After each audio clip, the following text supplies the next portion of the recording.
gentlemen, parents, guardians, uncles, aunts, Martians, Plutonians, Kryptonites, and Daxamites, and everybody else in between.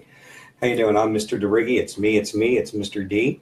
Also, you can find me on YouTube as ESDRiggi or The Math Master. It's a name one of the students gave me. So here we go. Today's lesson, what we did today was Module 1, Lesson 14, Grade 6. And the lesson today made sense. I think some students were a little confused. But what we're doing here now is what we're doing. Now, I do apologize once again for my handwriting. Is what we are doing here is that we are associating A to B with ordered pair AB, and we're going to plot it as X, Y. I apologize for my handwriting, but it is the best I can do. Plus, I'm also trying out 2 new light sources. So if you can't see me too well, I apologize. It's always about the board. Okay. Now, if you can't see carefully, this is actually a problem that was from their homework. This is half the homework right here. Okay. So for example, find the number of cups of sugar needed if for each pie Carrie makes, she needs 3 cups of sugar. Now, what's going on here is that we are using a ratio table right here. Okay, the ratio table is exactly everything we've been doing all along. So as you can see, it spirals into this lesson. The point is, the student outcome is that they want to know, can you take 2 quantities that you're comparing and can you visually represent it in a line, plot, or a graph? Now, one kid asked, well, why would I want to do that? And I said, the reason why you would want to do that is sometimes there are people who are more of a visual learner, and if they can't comprehend what's going on here, they can actually see what's going on here. And then I mentioned how graphs are used in stock markets, charting ups and downs of stocks. In businesses, how it charts ups and downs of, profits and loss. In the medical field, if there's a certain patient that has, blood cell counts of some kind or enzyme counts or blood sugar, you want to chart where it goes. So you're comparing 2 different things and you're putting it into a chart, and then you're going to see how it goes. The key, the thing here is that where I lost the students, I shouldn't say lost, where students got confused was actually this part was making the graph. And hopefully what I can show you today is some tricks and stuff that'll make it easier to do. Okay. Oh yeah, by the way, one kid, while I'm getting set up here, one kid wants to know where I get all these fancy t-shirts. This is, I don't know, Hulkamania in Japanese, apparently. I don't know. Somebody gave it to me as a gift years ago. So, I don't know. I just get them all from websites and stuff and gifts. So, here we go. So, find the number of cups of sugar needed for each pie. Like I said, these are unscripted. That was totally, I'm sorry for the sneeze. So, find the number of cups of sugar needed for each pie. So, here we got 1, and we know it has to be 3. So we got 2. So here you're adding 1, and here you're adding 3. So if there's 2, there's 6. There's 3, there's 9. Or if you look carefully, you're just multiplying by 3 every time you go. Okay, over here you're just adding 1. So it's all about the constants. But let's just keep going with the way we're skip counting. 1, 2, 3, 4, 5, 6, 3, 6, 9. Or as one kid pointed out, well, really, aren't you just multiplying by 3 every time? And I'm like, yes, you are. So here's your constant right there. So 4 times 3 is 12, 5 times 3 is 15, 6 times 3 is 18. Now you'll notice down here, I have blanks. And I said, well, let's follow the pattern. And this is 1, 2, 3, 4, 5, 6. This would be 7, this would be 8. Times 3, times 3. 3 is our constant. 7 times 3 is 21. 8 times 3 is 24. So what's going on here is that now we have the ratios. And it says here in our standard, they want us to associate or comprehend that A to B, okay, associate that with A comma B and plot it as X to Y. What? What are they talking about? It's a very good question. So what I told the students here was to add another column, okay, and then just extend everything, okay? Okay, now this is A, and this is B, right? And we're trying to say that you have to comprehend that A to B is A comma B. You must also understand that that's going to be plotted as X comma Y. Okay, so this is going to be known as our ordered pair. And once again, I apologize. I don't have the world's biggest board, so I got to cram everything in. I apologize if you can't really read it too well, but this does say ordered pair right here. Okay, so ordered pair 1 and 3. So it's going to be 1 comma 3. Okay, hold on. Let me get in there so you can see. Good. All right. Trying to get the glare out. There we go. 1, 3. So this is going to be 2 comma 6. 3 and 9, 3 comma 9. 4 and 12, 4 comma 12. 5 and 15, 5 comma 15. 6 comma 18. And we're going to do the ones I created here. 7 comma 21. 8 comma 24. Now, it is at this point in the lesson where I ask every student, where have I lost you? Or where do you need some clarification? And so far, the students have been pretty good. If they say, well, I don't understand where you got this, or I don't understand where you got that. There we go. Let me put that down over here. That's going to fall. Sorry, that's my light source. And I ask them, I'm like, that's a very good question. So they tell me, let me make that look more like a B. I'm sorry. There we go. And they tell me, okay, so where did you get lost? What's going on? Now, I have one student, she always points out that this is the constant. And then that from A times, if you multiply A, you got to multiply by B, and there you go. So there's another constant there. But here's the ordered pair.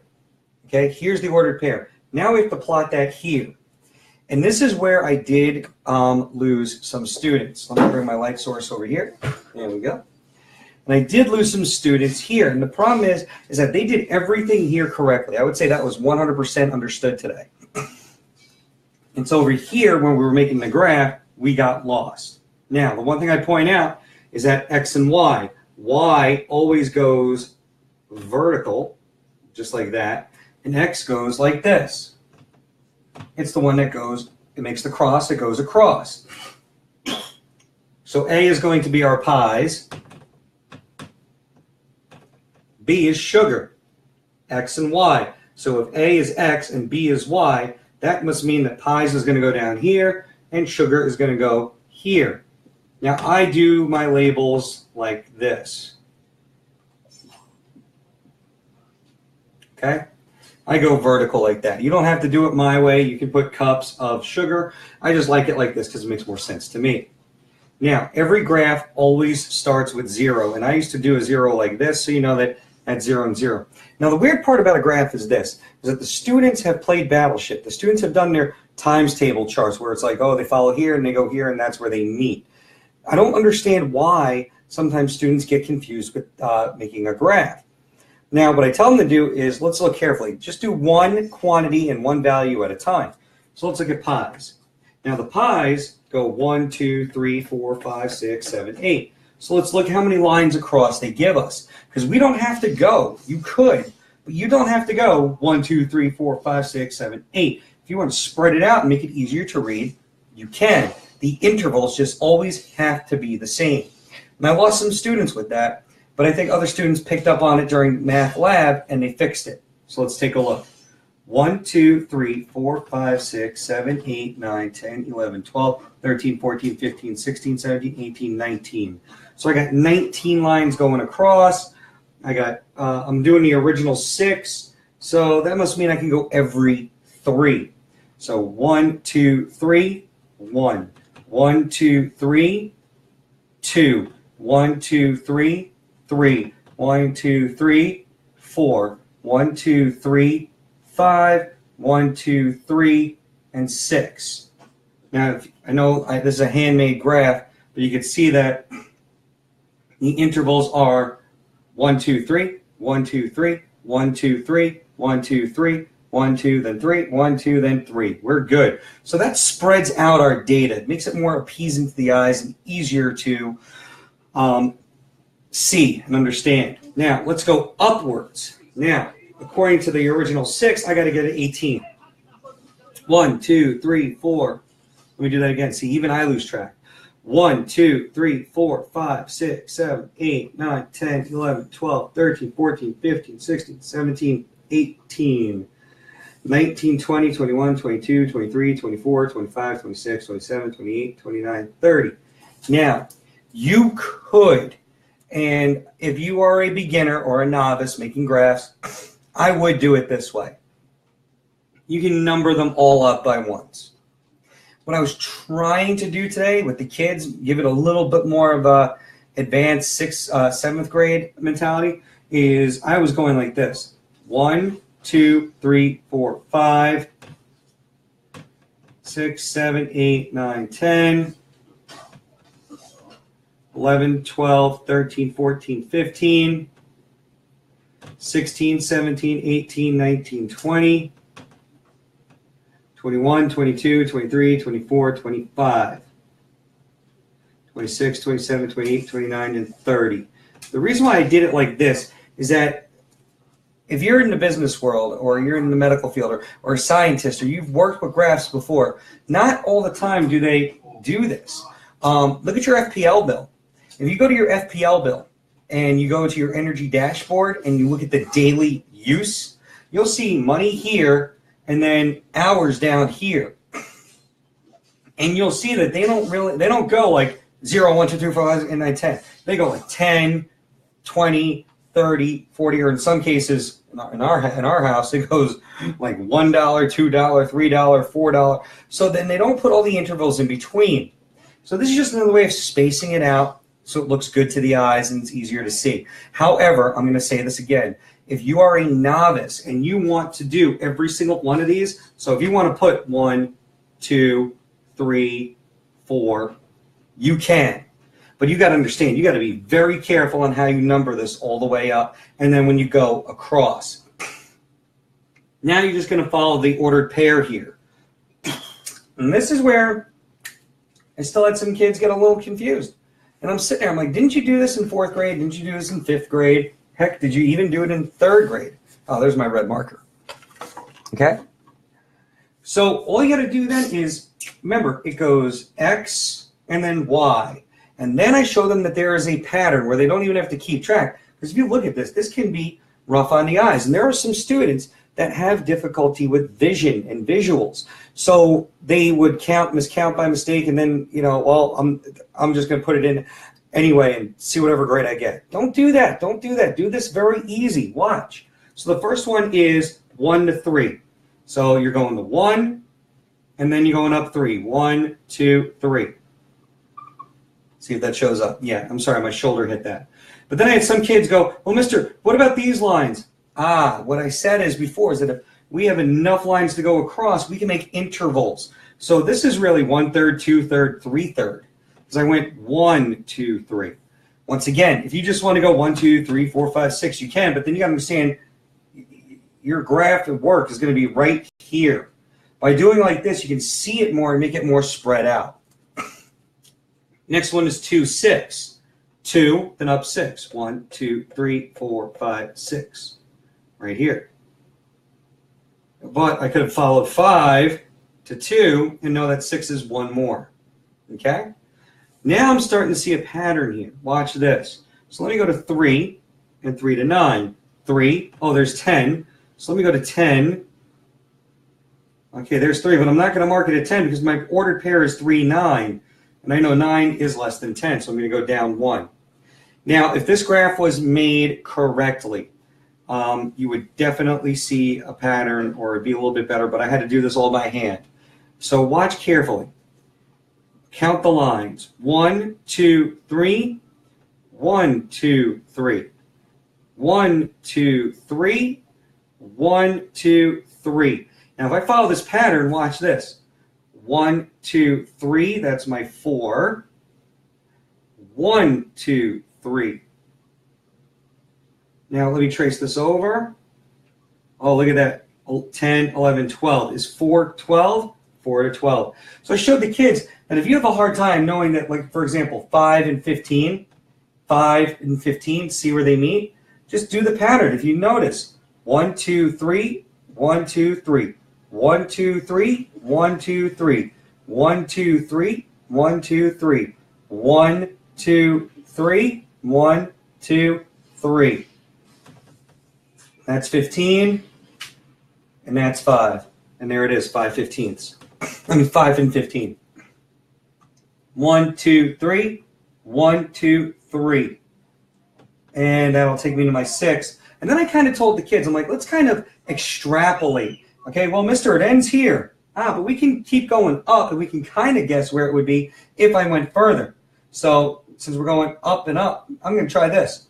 1, 2, 3, 1, 2, 3. And I'm going to guess that that's where 7 and 21 would be. Is that 21? Well, here's 20, here's 1. Yep. 1, 2, 3.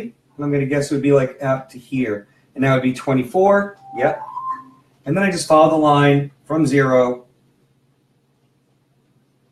straight through. And therefore, what Carrie can see here is that her sugar is increasing at a steady rate. Now, if I only did 1, 2, 3, 4, 5, 6 here, this line would look like this. It'd be very slanted this way. So look, 1, 2, 3, 4, 5, 6. So you're saying that that line would start and end. Where is 18?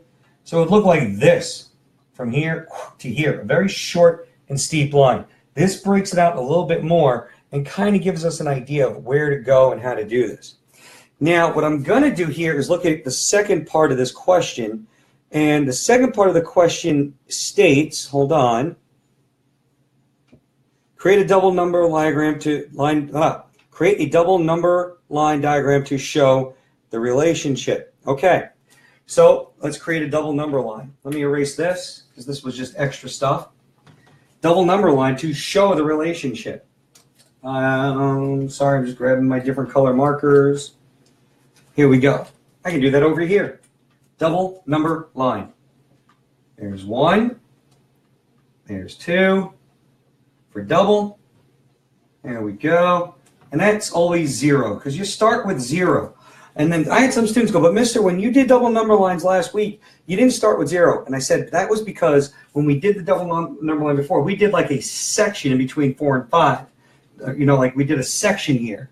And we brought that up here. So it started at 4 and we started, and it ended at 5. Okay? So this is different where we are starting at 0 and we're going out. So 0, and it's going to be A, and this will be B. So A goes to 6. 1, 2, 3, 4, 5, 6. 1, 2, 3, 4, 5, 6. And then in their homework, they do have 2 extra lines. Okay, they do have 2 extra lines. Now, let me bring that down so you can see a little bit better. Okay. All right, let me see. Sorry, still working with our light source. There we go. That's more better. More better. And so then we got to connect them here. And here we go. So 1 was 3, and the information I'm going to put here I got from here. So 1 was 3, 2 was 6, 3 was connected to 9, 4 was connected to 12, 5 was connected to 15, 6 was connected to 18. Now this is why before I said, okay kids, let's try to add 2 more rows. We already did the work that needs to be done here. We did it over here. So what I'm going to do then is the following. I'm going to bring this down. And that's going to be 7, and that's going to be 8. And since we're multiplying by 3 every single line, and we did it here before, so 7 is 21, 8 is 24, and there's showing the relationship. Mommies and daddies and everybody else, guardians, uncles, aunts, everybody, cousins, students, I apologize for my handwriting again. Like I said, I'm on the world's greatest board, and I'm doing the best I can with these markers. So this video has been about 19 and a half minutes. That's the answer to the first part of the homework. What I love about the second part of the homework, they give you the ratio 1 to 4. So all you need to do is this, 1 and 4, and then create your own story. And when they say create a story, they don't mean by writing it. What I really don't like in the last 17 years or so they've been calling word problems that we had growing up math stories because problems has a negative connotation and stuff like that. Not a big fan of, trying to change the language to make it nicer, because I know when I was doing numbers working with Sony, anybody here who's ever had a business or a boss or works on a conference call, sometimes those district managers aren't nice. You know what I'm saying? They just want results, and they don't care. This is the problem. They don't say this is the difficulty. They're not saying you need to improve here. They say this is your weakness. It does happen in the real world. Now, I do my best to try to be sensitive to the students, and I don't really drill them with some of these terms, but I do let them know when I was on district calls for Sony and for Best Buy, they used terms that you would be like, oh, can't believe they said such a thing nowadays. But in the real world, they just want, they are what they are. Businesses are the way, managers and bosses just want results. It's the way it is. So basically, by doing what I'm saying here is that when you get them, you see question number 2 on page 72, it says create a math story. They don't want you to write a story down and say, well, there was this one guy and he would drink 4 sodas a day and he did this every day for a week. And then you go 1, 2, 3, 4, 5, 6, 7, and then blah, blah, blah, blah. You don't need to write a whole story like that. If you want to, great. But if you just want to, fill in the chart and go 1, 2, 3, 4, 5, 6, 7, and go 4, or when one, or let me do this first, 4, 8, 12, and skip count by that, do it. I did have one student that figured this out, and they did it like this. They went 1, they did 4, they did 8, they did 12. So they skip counted here, but I told them if you're going to skip count by 4s this way, you got to make sure you're doing it right over here too. That's a little bit more challenging. I'd say keep it simple. Okay, keep it simple. Okay, so 1, 2, 3, 4, 5, 6, 7, and then 4, 8. I'm sorry, 4, 8, 12. This is for question 2. And then you're just doing this. Make your ordered pair. Add that column. If you do that, that's great. And then plot it. And once again, if you're going to plot, just make sure you do your intervals correctly. You can, once again, do every single number. I recommend spacing it out. So if there's 14 numbers here and you get to 7, go every 2. 1, so go 1, 2, 1, 1, 2, 2, 1, 2, 3, 1, 2, 4, 1, 2, 5. You see what I'm doing there? So as long as you do it in a way you understand it and makes sense, go for it. Okay? Now, that's it. Video's been 23 minutes. Tomorrow, if you want to jump ahead, you can skip lesson 15 and jump to lesson 16. 15 is a very redundant lesson. It basically just repeats everything we did today with more practice. We might do it tomorrow because I saw some kids in aftercare today doing this, and they did this, no problem. They were getting lost here because what they did was they just made all of these. So they went 1, 2, 3, 4, 5, 6, but then they went 3, 6, 9. I'm like, I can't, doesn't work like that. Doesn't work. So we fixed it. Okay. But remember, if you have any questions, always comment. I am going to upload this to YouTube as well. So I think YouTube has been a lot more successful, but the Facebook page here is for communication with parents and everybody else. So please never hesitate to call. You can call me at 631-793-4088 or text me, and I'll always get back to you. I try to do my best within 24 hours, and that's about it. Okay? So any other questions and concerns, just let me know. Have a great day.